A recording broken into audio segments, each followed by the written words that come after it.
It's the Happy Families podcast. It's the podcast for the time-poor parent who just wants answers now.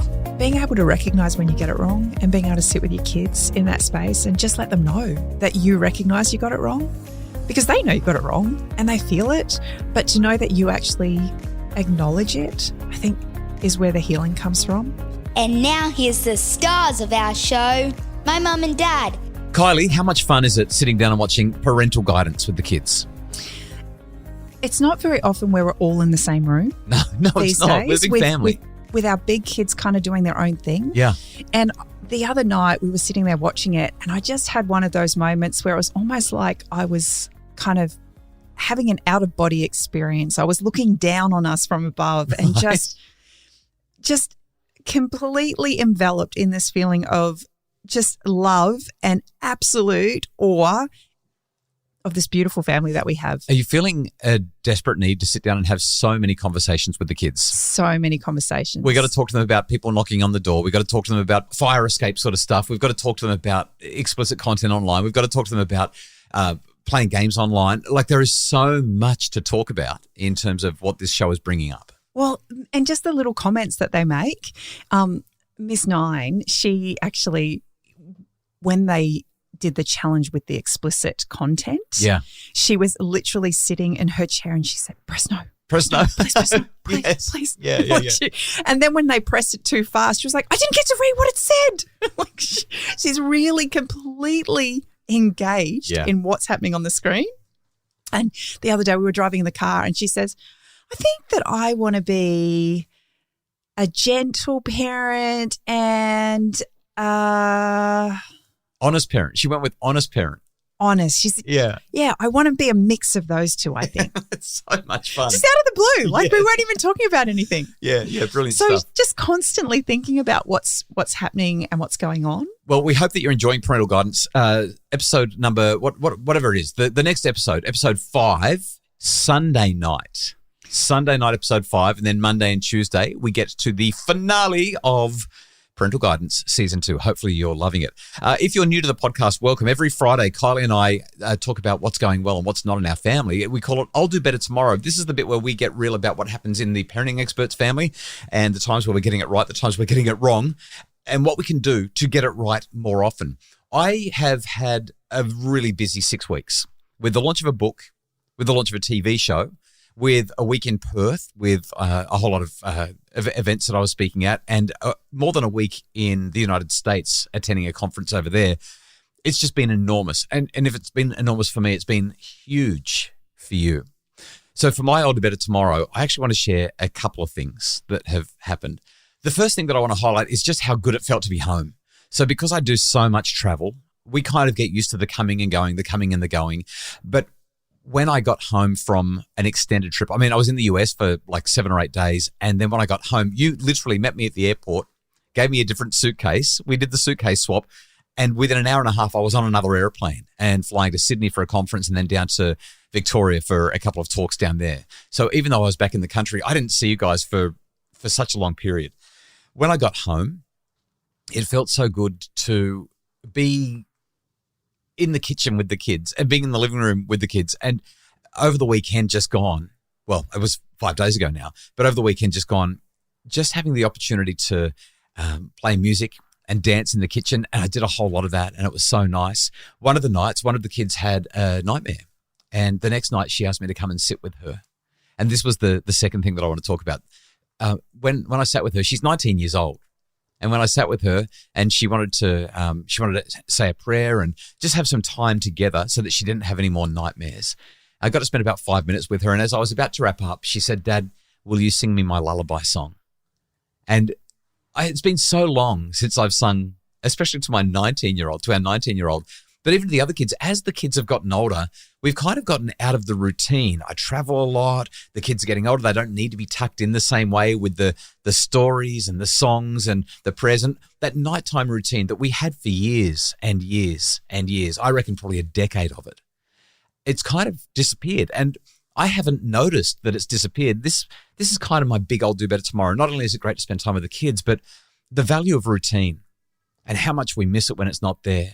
And so I sat next to Ella And I said, okay, I don't know if I can do it. My voice is probably a bit scratchy. But I sang the lullaby song. And most people won't have heard this one, but it's a song that we just love. And it's called Angel Lullaby. And I was able to find it on YouTube. And I'm not going to sing it. I'm going to actually let YouTube sing it because it's way better than anything I could do. Sleep, sleep, till the darkness ends, guarded by your angel friends. So sleep, sleep, till the darkness ends, guarded by your angel friends. So it's a song about these angels that sort of stand guard over the kids as they're sleeping. And since she had the nightmare, this was perfect. There's one stands softly by your bed, and another sits close with a hand on your head. There's one at the window watching for the dawn, and one waits to wake you when the night is gone. So sleep, sleep, till the darkness. Anyway, you get the picture, Brian. I don't know about you. Maybe it's just because it's our angel lullaby song for our kids, but hearing that song, it just takes me to all the right places and makes me feel really good. And obviously it did that for our daughter. Whether you have a song like that or a different song, I guess the point is the tradition, the routine, the consistency of hearing that over and over and over again. It's so valuable for the kids. And I patted my big girl, 19 years old, off to sleep, gave her a kiss on the forehead and hugged her and squeezed her and told her that I loved her and left the room. And I just felt so good. And so I walked into the rumpus room where we've got 2 sets of bunks and the other 3 kids are sleeping because our house is too small for everyone to fit. So we've got 2 sets of bunks in the rumpus room. And I sat down on the step leading into the rumpus room and said, kids, do you want a lullaby? And they said, yeah. And so I sang the kids that song again. And I just thought, I miss this. We've got to do this stuff more. It's so important for the kids to feel secure and loved and safe and like the world is predictable and everything makes sense. And so that's my I'll Do Better Tomorrow. The power of a good lullaby, the importance of nighttime routine. I felt like I nailed it this week and I've been singing it as often as I can. Every night I've been home this week. It's been so nice. And so the kids have heard my scratchy voice trying to get through that song every single night because I've remembered the value of that routine. I can't count how many times I've sung that song to the kids. Yeah. Rocking them to sleep. Wow. Well, you might have had a great win It's with been yours. so good. But after your extremely busy week, I feel like my body kind of collapsed in a bit of a heap when you got home. Right, because you've been doing it all while I've been gone. Yeah, and I really felt like my body just kind of exhaled, I want to say. I've been holding my breath that whole time knowing that I had to keep it together. And so I have had a couple of days in bed over the last, kind of week and just really kind of trying to restore what once was. And so Sunday afternoon was one of those days. I'd found myself in bed for a few hours and you had come home from church and were desperate for a cupcake. Oh, yes. Yes. And you'd actually rung on the way home to say, I'm coming home. Everyone else at church got a cupcake. I didn't, and I just really need a cupcake. Do you think you can help me out? That icing on top of those cupcakes, I was desperate for it. I really wanted it. Well, one of the kids hadn't been at church either, and their teacher had done a little handout for them, which was actually a packet mix, a cake packet mix. Yeah. And so one of the kids brought it in to the house, and I said, so are we making these cupcakes as opposed to me doing it from scratch? And you said, I don't really care. I just want the icing. I just want cupcakes so that I can lick the icing off the top. That's all I care about. And so I thought, well, if we've got the packet mix, that's actually easy. The kids can do this all on their own. But when the 12-year-old walked in, she said, well, I wanted you to help me, Mum. I was hoping we could do it together. And in my head, because I was feeling so depleted as it was, the thought of having to kind of just navigate the kitchen with an extra body meant more energy that I didn't feel like I had. Yeah, you were kind of down on the whole idea, and especially of the kids being involved. And I was like, honey, this is connection. This is an opportunity to cook cupcakes with kids. This is great. And I'm just going to go and lay on my bed and read a book because you've been laying down all day. And so I kind of got really snappy, and I just was like, I can't understand why a packet mix that's got 3 steps in it, they actually need my help. Like, it just seemed like superfluous energy and space that I didn't have. And so our 13-year-old turned around and said, Mum, it's okay. If you don't want to do it with me, that's fine. I'll do it. So anyway, I left the room, and meantime, our 9-year-old had also received a spare box of cupcakes, and she was like, but I want to make some cupcakes too. And I just from a distance heard our 13-year-old say, well, let me make mine first and then I'll help you make yours.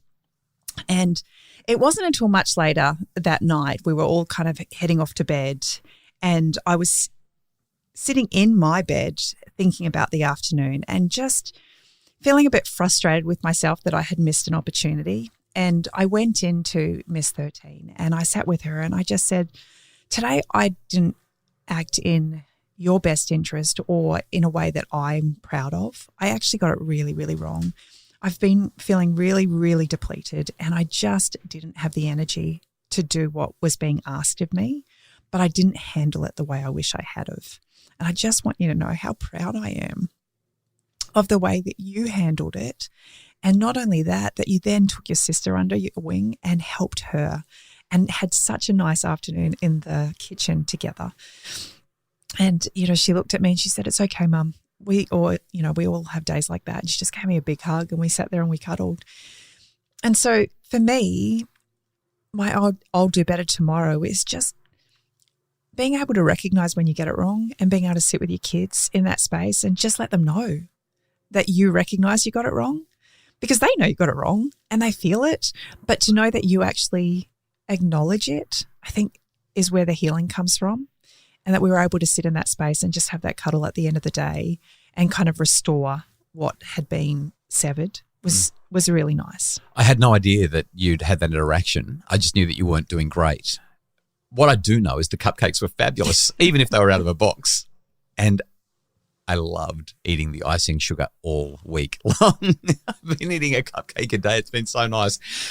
We really hope that there's some inspiration, some ideas there for your family, whether it's getting the routine happening at nights and having that special snuggle time with the kids, whether it's saying sorry and getting things right when you've kind of stepped in it, blown it a little bit. That's the purpose of I'll Do Better Tomorrow. This podcast is designed to get us to be introspective and consider how we can dial our parenting in that little bit better. Thanks so much for sharing your time with us. We hope that it's been valuable. The Happy Families podcast is produced by Justin Rawlin from Bridge Media. Craig Bruce is our executive producer. Monday morning, we're back with a review of episode 5 of Parental Guidance, where we meet 4 new sets of parents and find out how they face up to the challenges of season 2 of Parental Guidance. We'll see you then.